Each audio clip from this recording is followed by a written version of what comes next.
তালিকায় নির্বাচিত হয়েছেন, প্রাথমিক তালিকায় যার নাম এসেছেন, ফুলের মালা দিয়ে উনি একটা সংবর্ধনা অনুষ্ঠান নিলেন। কে এই বুদ্ধি উনাকে দিলেন, আর উনি কিভাবে সংবর্ধনা নিলেন?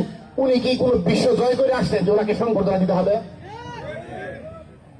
উনার তো উচিত ছিল যারা বিগত সময়ে এই মনোনয়ন যুদ্ধ করেছে, রাজপথে থেকে নেতা কর্মীদের সাহস জুগিয়েছে, তাদের বাড়িতে বাড়িতে গিয়ে ওই মঞ্চে তাদেরকে ফুলের মালা দিয়ে বরণ করে নেওয়া। আমি বুঝলাম না কোন যুদ্ধ জয় করে আসছেন উনি ফুলের মালা নিতেন।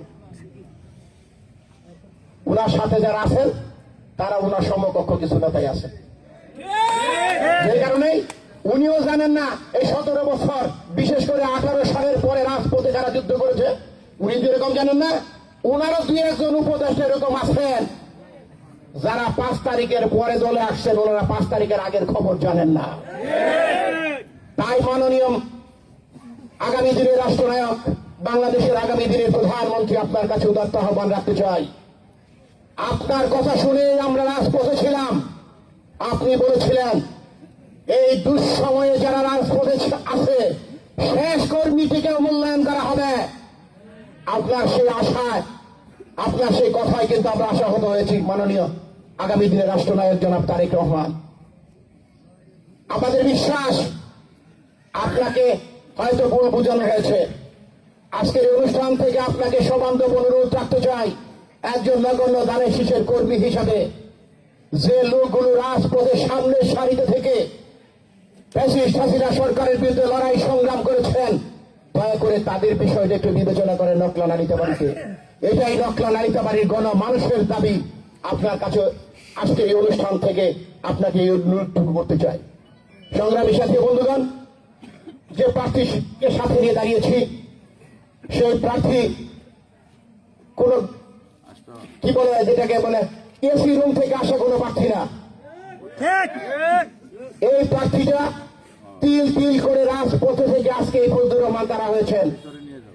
আপনার আমার কষ্ট বুঝেন, রাজপথে থেকে কিভাবে একটা নেতা তৈরি হয় উনি জানেন। পুলিশের দৌড়ানিতে মানুষ, নেতা কর্মীরা কতটা কষ্ট পায়। এই শীতের রাতে নিজের বাড়িতে ঘুমাতে না পেরে অন্যের বাড়িতে ঘুমাতে গিয়ে মানুষকে কষ্ট দেওয়া।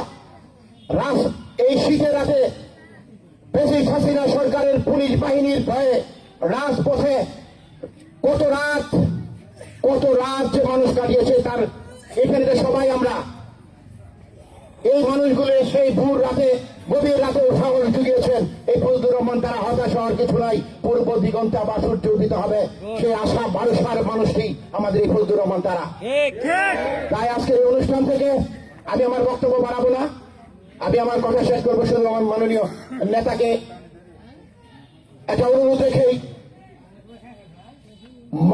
আমরা যারা পাল্লা দিয়ে মাফি নাই, সবজি মাফি, সবজির মাফার পাল্লাতে যদি একটা মাছি বসায় দেওয়া হয়, এই সবজির দামের কোনো পরিবর্তন হয়? কিন্তু এই মাছিটাকে যদি একটা স্বর্ণের পাল্লায় বসায় দেন, 20 থেকে 30,000 টাকা দামের পরিবর্তন হয়ে যায়। ব্যক্তিটা কোনো বিষয় না, কোন জায়গায় বসাইলেন ওইটা হলো বিষয়, ওইটা হলো মূল্যবান। মাছি যেখানে বসে দাম পরিবর্তন হয় না, কিন্তু মাছি যদি স্বর্ণের পাল্লায় বসে দাম কিন্তু পরিবর্তন হয়। আমরা মাননীয়